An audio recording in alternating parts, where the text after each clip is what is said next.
ಅಭಿನಂದನೆಯನ್ನ ಸಲ್ಲಿಸೋದ್ರ ಜೊತೆಗೆ ಸನ್ಮಾನ್ಯ ಸಿದ್ದರಾಮಯ್ಯನವ್ರಿಗೂ ಕೂಡ ಅಭಿನಂದನೆಯನ್ನ ಸಲ್ಲಿಸಬೇಕು. ಸಿದ್ದರಾಮಯ್ಯನವರು 13-18 ಸಿದ್ದರಾಮಯ್ಯ ಬೇರೆ, ಈಗಿನ ಸಿದ್ದರಾಮಯ್ಯ ಬೇರೆ. ಆಗ ಪಾದರಸದ ಕೆಲಸ ಇರೋದು. ಈಗ ಸ್ವಲ್ಪ ಅವ್ರಿಗೆ ಯಾವ ಒತ್ತಡ ಇದೆಯೋ ಏನ್ ಕಥೆನೋ ಗೊತ್ತಿಲ್ಲ. ಆದ್ರೆ ನನಗಿರೋ ಮಾಹಿತಿ ಪ್ರಕಾರ ಅವ್ರಿಗೆ ಬೇರೆ ಬೇರೆ ರೀತಿಯ ಒತ್ತಡಗಳು ಇದ್ದಾವೆ. ಕೆಲವು ಹೇಳುವಂತ ಒತ್ತಡನೂ ಹೇಳ್ಬಹುದು, ಕೆಲವು ಹೇಳದೇ ಇರುವಂತವೂ ಇದ್ದಾವೆ.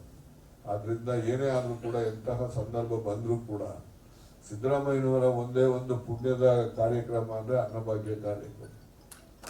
ಅನ್ನಭಾಗ್ಯ ಕಾರ್ಯಕ್ರಮ ಅದ್ರದ್ದು ಮಹತ್ವ ನಮ್ಮ ಈ ಒಂದು ಮಧ್ಯಮ ವಯಸ್ಸಿನವ್ರಿಗೆ ಗೊತ್ತಾಗಲ್ಲ. ಹಳೆ ಕಾಲದವ್ರಿಗೆ ಕೇಳ್ಬೇಕು ನಾವು ಅನ್ನಕ್ಕೆ ಎಷ್ಟು ಮಹತ್ವ ಇತ್ತು, ಮತ್ತೆ ಅನ್ನ ಅಂದ್ರೆ ಜನ ಯಾವ ರೀತಿ ಇರ್ತಾ ಇದ್ರು.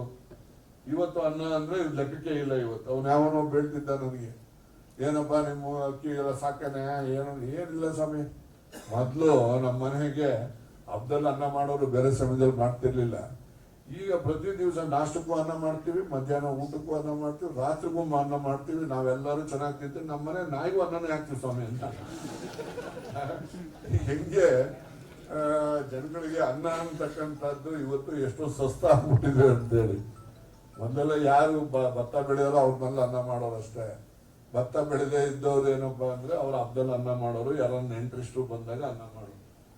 ಈಗ ಎಷ್ಟೋ ಜನ ಮೊದಲು ನಾವು ನಮ್ಮ ಹಳ್ಳಿಗಾಡಿನಲ್ಲಿ ಬಂದಂತವ್ರು ನಾವೆಲ್ಲ ಯಾರ್ದಾರ ಒಂದು ಹಣವಂತರ ಮನೆಯಲ್ಲಿ ಒಂದು ಕಾರ್ಯ ನಡೀತು ಅಂದ್ರೆ 2 ಗಂಟೆ ಅಷ್ಟೊತ್ತಿಗೆ ಇವರೆಲ್ಲ ಪಾತ್ರೆಗಳು ಜೋಡಿಸಿರೋರು. ಮನೆ ಮುಂದೆಗಡೆ ಪಾತ್ರೆಗಳು ಜೋಡಿಸಿರೋರು. ನೋಡಿದಿರೋ ಏನೋ ಗೊತ್ತಿಲ್ಲ, ನಾವೆಲ್ಲ ನೋಡಿದಿರಿ. ಇವತ್ತು ಎಲ್ಲನ ಒಂದ್ ಕಡೆ ಒಂದ್ ಪಾತ್ರೆ ಜೋಡಿಸೋದು ನೋಡಿದ್ರಿ. ಅದಾದ ಮೇಲೆ ನೀವು ನಮ್ಮ ತಾತ ಒಂದು ಪೈಲ್ವಾನ ಬಹಳ ಒಟ್ಟು ಮನುಷ್ಯ.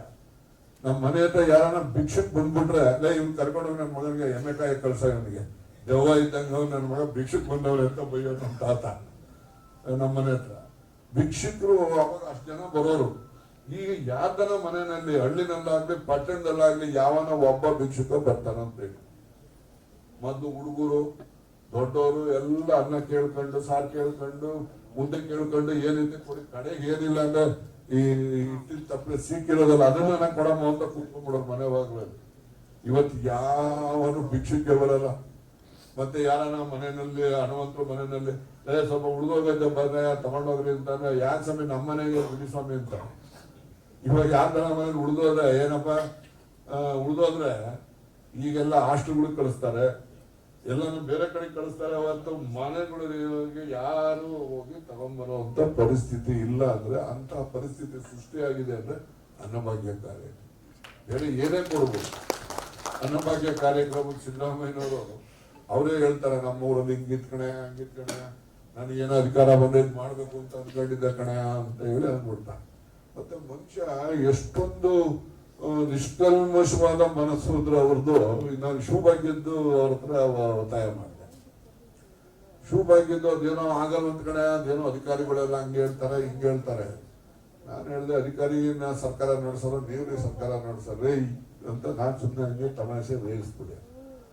ಅವ್ರು ಏನೇ ಮಾಡೋದು ಮತ್ತೆ ಅವರೆಲ್ಲ ಆಗಲ್ಲ ಅಂತಾರೆ. ನಾನು ಹೇಳಿದೆ, ನೀವೇನೇ ಶಿವಭಾಗ್ಯದ್ದು ಬಜೆಟ್ ಸೇರಿಲ್ಲ ಅಂದ್ರೆ ಬಜೆಟ್ ಪುಸ್ತಕ ಹರ್ಬಿಟ್ಟು ಅಸೆಂಬ್ಲಿ ಹಸ್ಬಿಡ್ತೀನಿ.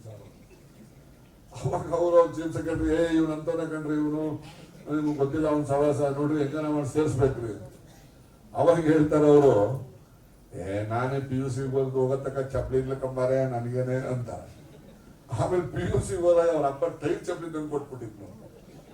ಟೈರ್ ಚಪ್ಪಲಿಯಿಂದ ಅವ್ರು ಇಲ್ಲಿ ತನಕ ಅದೇ ಹಾಕೊಂಡಿದ್ರೆ ಸಮಿತಿರ್ಲಿಲ್ಲ ಅದು ಅಂತ ಚಪ್ಪಲಿಗಳು. ಹಿಂಗೆ ನಾನು ಹೇಳೋದು, ಮನುಷ್ಯ ಯಾರೆಲ್ಲ ಕಷ್ಟ ಅನುಭವಿಸಿರ್ತಾರೆ ಅವ್ರು ಮಾತ್ರ ಕಷ್ಟಗಳು ನಿವಾರಣೆ ಮಾಡ್ಲಿಕ್ಕೆ ಶಕ್ತಿ ಇರ್ತದೆ. ಕಷ್ಟ ಯಾರು ಅನುಭವಿಸಿಲ್ಲ ಅವನಿಗೆ ಕಷ್ಟ ಅನ್ನೋದೇ ಗೊತ್ತಿಲ್ಲ. ಯಾರನ್ನ ಹಸು ಅನ್ನೋದನ್ನ ಯಾರನ್ನ ಹೇಳಿ ನೋಡೋಣ ಹೆಂಗಿರ್ತದೆ.